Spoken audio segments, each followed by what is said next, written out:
Hello everyone. So welcome to Vet It's You YouTube channel. I hope you all are doing absolutely fine. So in this video, we will continue our discussion with Chlamydia and the Chlamydophila species. So without any further ado, let's get started. So देखो भाई, अब हम लोग बात करेंगे about the stages in the development of the chlamydia forms in the host cell with the help of a diagram. ठीक है. So first of all, there will be the attachment of the elementary bodies to the host cell followed by the receptor mediated endocytosis. सबसे पहले क्या होगा, ये जो extra cellular infectious bodies हैं that are known as elementary bodies, ये host cell के साथ जाके अटैच हो जाएंगे, which will be followed by the receptor mediated endocytosis. ठीक है. Then it is followed by the development of the reticulate bodies, the metabolically active one, and start replicating in the endosomes. अब जब ये EBs host cell के अंदर enter कर गए with the help of a receptor mediated endocytosis, then it is followed by the structural reorganization, जिसकी वजह से कुछ EBs किसमें convert हो जाएंगे, RBs में. अब ये जो RB होती है, it is metabolically active and they will replicate in the endosome via binary fissions. Then it is followed by the binary fissions of the reticulate bodies in the endosomes, and then the condensation of the maturation of the elementary bodies in enlarging the endosomes. अब क्या होगा, अब RBs का क्या होने लगा, binary fissions. फिर धीरे धीरे क्या होगा, जो भी EBs है ना, they start condensing and maturating in the endosome, जिसकी वजह से एंडोसोम का साइज बढ़ जाएगा. ठीक है. It will be followed by the cell lysis and release of the elementary bodies, reticulate bodies and the intermediate forms. अब क्या हुआ, EB का condensation और maturation, जिसकी वजह से एंडोसोम का साइज बढ़ गया. Then it will be followed by the host cell lysis, जिसकी वजह से सारी elementary bodies, intermediate forms और reticulate bodies release हो जाएंगी. And these are the stages that are involved in the development of chlamydia forms in the host cell. ठीक है. Moving on, we will talk about the usual habitat of the chlamydia and the members of the chlamydiophila. So simply the gastrointestinal tract appears to be the usual site of the chlamydiophila species infection in the animals. Intestinal infections are often subclinical and persistent. Fecal shedding of the organisms, which is the typically prolonged, becomes an intermittent with time. The EBs can survive in the environment for the several days. So देखो भाई, अब हम लोग बात करेंगे about the usual habitat of the Chlamydophila species. ठीक है, कि Chlamydophila हमें मिलता कहाँ है, in the host cell or the animal body. So simply the gastrointestinal tract appears to be the usual site of the Chlamydophila species infection in the animals. अभी जो Chlamydophila species के जो भी members हैं, if they cause infection in an animal body, so ये कहाँ पे मिलेंगे, they will particularly located in the gastrointestinal tract of that particular respective infected animal. ठीक है. Moving on, the intestinal infections are often subclinical and persistent.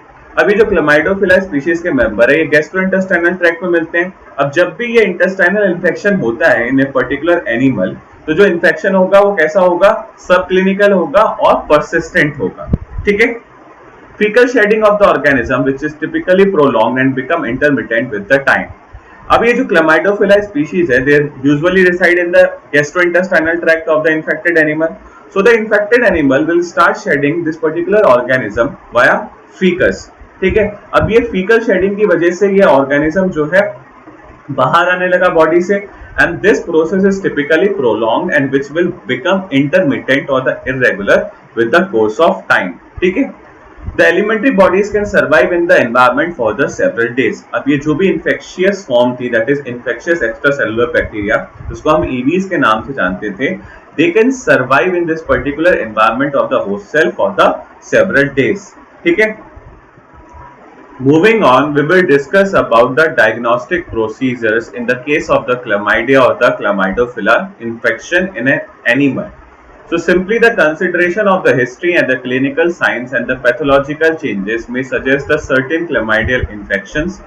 Specimen for the isolation of the organism should be placed in a suitable transport medium such as the sucrose phosphate glutamate, that is SPG medium, supplemented with the fetal calf serum, aminoglycoside, antibiotics and the antifungal agent. as chlamydia are the thermolabile, sample should be kept at 4 degrees Celsius. For long term storage, the sample should be kept at -70 degrees Celsius. देखो भाई, अब हम लोग बात करेंगे about the diagnostic procedures for the chlamydia and the chlamydophila infections. ठीक है, कि अगर कोई पर्टिकुलर एनिमल को हम सस्पेक्ट करते हैं दैट ही और she may be suffering from chlamydia infections, so हम इसको डायग्नोस कैसे करेंगे। ठीक है, so first of all the consideration of the history, clinical signs and the pathological changes में सजेस्ट सर्टेन क्लमाइडियल इन्फेक्शंस। ठीक है, सबसे पहले हम क्या बात करेंगे, उस पर्टिकुलर सस्पेक्टेड एनिमल में हिस्ट्री देखेंगे, क्लिनिकल साइंस देखेंगे and then the pathological changes that may suggest that particular animal might be suffering from the chlamydia infections. ठीक है, moving on, the specimen for the isolation for the organism should be kept in the suitable transport medium such as the sucrose, phosphate, glutamate medium supplemented with the fetal calf serum, aminoglycoside antibiotics and the antifungal agents. ठीक है, अब हमने सबसे पहले क्या करा, एक particular animal को सस्पेक्ट करा कि दैट ही और she may be suffering from the chlamydial infection. So for the confirmation हम क्या करेंगे, यहाँ पे स्पेसिमेन कलेक्ट करेंगे and go for the isolation test. अब जो भी आपने इस पर्टिकुलर इन्फेक्टेड एनिमल से स्पेसिमेन को कलेक्ट करा, उसको क्या करना होगा, आपको सुटेबल ट्रांसपोर्ट मीडियम में रखना होगा and in this case the suitable transport medium is the sucrose phosphate glutamate. ठीक है, अब इस sucrose phosphate glutamate that is SPG medium, इसको हम क्या करेंगे, सप्लीमेंट करेंगे with the help of fetal calf serum, aminoglycoside antibiotics and the antifungal agents. As the chlamydia members are the thermolabile, samples should be kept at 4 degrees Celsius. अभी जो chlamydia है ना, ये हाई टेम्परेचर को सहन नहीं कर पाता, दैट इज द रीजन जो भी हम स्पेसिमेन कलेक्ट करें उनको सुटेबल ट्रांसपोर्ट मीडियम में रखेंगे and along with this we have to get that particular sample at a 4 degree Celsius temperature. ठीक है, For the long term storage, sample should be frozen at -70 degrees Celsius. And अगर ये specimen जो हमने infected और suspected animal से collect करा है, हमें ज्यादा लंबे समय तक स्टोर करने हैं, then we have to go for the -70 degree Celsius storage. ठीक है, moving on in the diagnostic procedures, simply the direct microscopy is suitable for the detection of the organisms in the smears and the tissue sections containing the moderate number of the organisms. Smears or the histological sections of the organs from the aborted fetus, placental smears or from the liver and spleen in the case of the avian chlamydiosis are suitable for the direct examination. Chemical staining procedures includes the modified Gill-Nielsen, GSMA modified, Macchiavello and Castaneda methods. Methylene blue stained smears can also be examined by the dark field microscopy. So देखो भाई, अब हम लोग बात कर रहे थे diagnostic procedures की। So moving on, the direct microscopy is suitable for the detection of the organism in the smears and the tissue sections containing the moderate number of the organisms. देखो, मान लो कोई आपने एनिमल को suspect करा that he और she may be infected with the chlamydia, तो आप क्या करोगे, एक पर्टिकुलर टिश्यू सेक्शन और सैंपल को कलेक्ट करोगे, उसका स्मीयर बनाओगे। ठीक है, and then you go for the direct microscopic examination. This is one of the easiest method to determine the infection. ठीक है, moving on, the smears and the histological sections of the organs from the aborted fetus, placental smears or from the liver and the spleen in the case of the avian chlamydiosis are suitable for the direct examination. अगर मान लो कोई आपने animal को suspect करा that he और she may be suffering from the avian chlamydiosis, तो आप क्या करोगे, aborted foetus, placental smears, liver और स्प्लीन के सैंपल्स को कलेक्ट करोगे and then you will go for the direct microscopy. ठीक है, moving on, the chemical staining procedures include the modified Gill-Nielsen, GSMA modified, Macchiavello and Castaneda methods. Methylene blue stained smears can be examined by the dark field microscopy. ठीक है, अब देखो, आपने फिर से कोई एनिमल को सस्पेक्ट करा दैट ही और she may be suffering from the chlamydia and you are going for the chemical staining. तो केमिकल स्टेनिंग कौन कौन सी कर सकते हो, Gill-Nielsen, GSMA methods, modified Macchiavello and Castaneda methods. Along with these methods, you can also go for the methylene blue stained smear. Smear prepare करा, उसको methylene blue से stand कर दिया and then you go for the dark field microscopy study of that particular methylene blue stained smears. And these are the diagnostic procedures that will help you to diagnose whether a particular animal is suspected or infected with the chlamydia infection. ठीक है.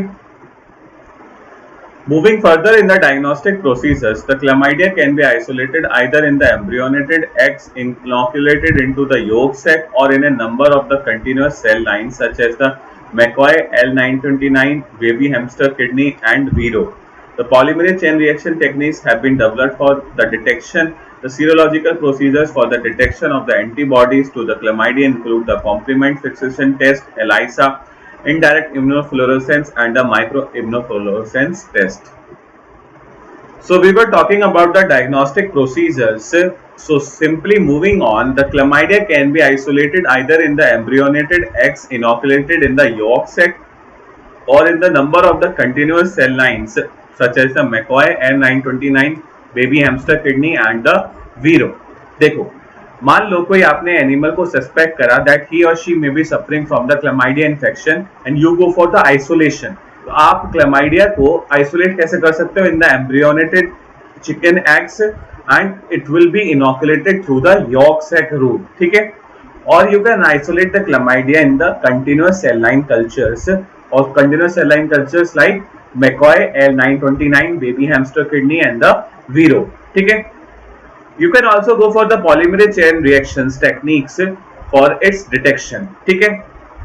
You can also go for the serological procedures for the detection of the antibodies to the chlamydia, include the complement fixation test, ELISA, indirect immunofluorescence and the microimmunofluorescence. अब देखो, मान लो कोई animal chlamydia से infected हो गया, तो यहाँ पे क्या है? क्लैमाइडिया एंटीजन, तो इसकी बॉडी क्या प्रोड्यूस करेगी? Antibody. And you can detect these antibodies and do the diagnosis of that particular infection in an animal via complement fixation test, ELISA, indirect immunofluorescence test and the microimmunofluorescence test. ठीक है. So देखो भाई, अब हम लोग बात करेंगे about the clinical infections of the chlamydia which is of veterinary and the medical importance. ठीक है. So ये कॉलम है पैथोजेंस के लिए, this column is for the host and this is the different clinical conditions that will be produced by the infections of the different members of the chlamydia. ठीक है. तो सबसे पहले बात करते हैं क्लैमाइडोफिलस सिस्टिकाई की. इसके दो होस्ट होते हैं, एक होते हैं बर्ड्स और एक होते हैं secondary host that are human beings. So अगर बर्ड्स क्लैमाइडोफिलस सिस्टिकाई से इन्फेक्टेड होती हैं तो it will produce a conditions of pneumonia, diarrhoea, conjunctivitis, air sacculitis, intestinal infections, pericarditis and the encephalitis. ठीक है. ह्यूमंस के केस में अगर सिस्टिकाई का इन्फेक्शन होता है तो it will produce a psittacosis, ornithosis, abortion and conjunctivitis. ठीक है. क्लैमाइडोफिला अबॉर्टस के केस में अगर बात करें तो इसके दो होस्ट होते हैं, one is sheep, one is goat, cattle, pigs. ठीक है. अगर शीप के केस में क्लैमाइडोफिला अबॉर्टस का इन्फेक्शन होता है तो it will produce a condition of the enzootic abortion of ewes that is known as EAE. और गोट्स, कैटल एंड पिग्स के केस में it will produce a condition of the Chlamydophila abortion. ठीक है. Next is Chlamydophila felis. Chlamydophila felis के दो host होते हैं, one is cat, one is human. Cats के केस में अगर क्लैमाइडोफिला फेलिस का इन्फेक्शन होता है तो it will produce a condition of the conjunctivitis that is also known as feline pneumonitis and in the case of the humans it is also producing a condition of conjunctivitis. ठीक है. क्लैमाइडोफिला कैविए की अगर मैं बात करूं तो क्लैमाइडोफिला कैविए का एक सिंगल होस्ट है that is Guinea pigs and in the case of the Guinea pigs it will produce a inclusions conjunctivitis conditions. ठीक है. अब बात करते हैं क्लैमाइडोफिला पिकोरम की. तो क्लैमाइडोफिला पिकोरम के तीन होस्ट हैं, शीप, कैटल एंड केओलास. तो शीप के केस में it will produce a condition of intestinal infection, conjunctivitis, polyarthritis. ठीक है. कैटल के केस में it will produce a condition of sporadic bovine encephalomyelitis, polyarthritis and metritis. And koalas के case में it will produce a condition of conjunctivitis and urogenital infections. ठीक है. क्लैमाइडोफिला pneumonia की अगर मैं बात करूं तो इसके तीन होस्ट हैं, humans, horses and koalas, and it will produce a different conditions. In the case of the humans it will produce respiratory infections, horses के केस में भी respiratory infection होता है, and in the case of the keolas it will produce a condition of conjunctivitis. ठीक है.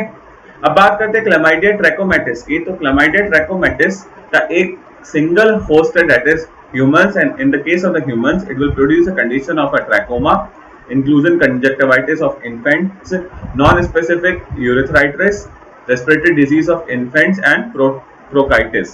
ठीक है. Moving on in the clinical infection, so अब बात करते हैं क्लेमाइडिया suis की, तो इसका एक सिंगल होस्ट होता है that is pig, and in the case of the pig it will produce a condition of the intestinal infections. ठीक है, अब बात करते हैं क्लेमाइडोफिला म्यूरिडेरम की, तो इसका होस्ट होते हैं हमारे माइस and it will produce the respiratory infections in the माइस। ठीक है, So that's all for this video. I hope you like it. So please like, share, comment and subscribe to my channel Vet It's You. Thanks for the watching, an initiative by Ankit Kaushik.